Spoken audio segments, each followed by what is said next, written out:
Hi guys, and welcome to my channel. In today's video I am sharing a power hour cleaning, and as you can see I'm setting my timer for 1 hour because I'm doing this first thing in the morning after, of course, my workout and my morning routine upstairs. But it is still about hour and 10 minutes before the daycare kids come.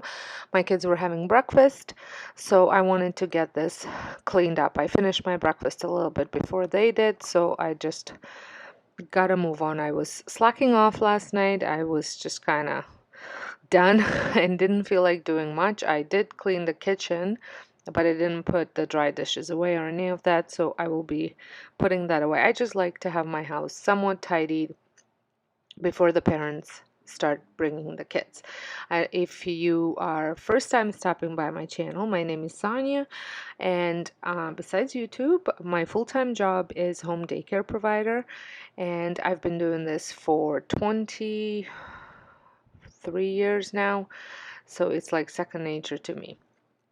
So anyway, there was lots of stuff to put away, just coats, shoes, things like that. My husband works from home as well, but he does go out for appointments quite a bit, and he does them a lot in the evenings, and he also does most of the driving kids to work after school and all that stuff because I can't go anywhere with the kids. So as far as housework from Monday to Friday, I don't get a ton of help. I do get some, but not a ton. I do get help from my kids, but one thing that my husband does for us every single morning is make breakfast and clean up a little bit after breakfast, depending on whether he is what time he's starting his morning as well. So this morning he did make breakfast. He just didn't help me with a lot of cleaning up after breakfast.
Every morning, typically I like to also put on my diffuser. I do feel that it's safer than candles or the melting pots. And my favorite diffuser blend is by Sage. It's called Liquid Sunshine, especially during these gloomy, dark months that we have that without sunshine. This is such a uplifting and refreshing blend that it just uplifts my mood. I will link it down below. Not sure if it's available everywhere, but if it's not, you can always look into see what essential oils are in it, and then you can make your own. So I'm just about done. As you can see, there's just a few things that I have to take upstairs, and I figured I was done a lot earlier than I thought. I was done within half an hour, so I had plenty of time to quietly enjoy my coffee. And I even gave myself a little treat by adding some sugar-free vanilla syrup into it. I typically drink black coffee, but since I was so productive this morning, I gave myself a little treat. So here it is, 25 minutes left, 26 minutes left, and so I'm going to end and go have a coffee. So I hope you enjoyed this video. If this was your first time stopping by, hope you enjoyed it. Hope you consider subscribing and pressing that notification bell, because I post cleaning and organizing videos twice a week right now. So until next time, hope you guys have a wonderful day, and thank you all so much for watching.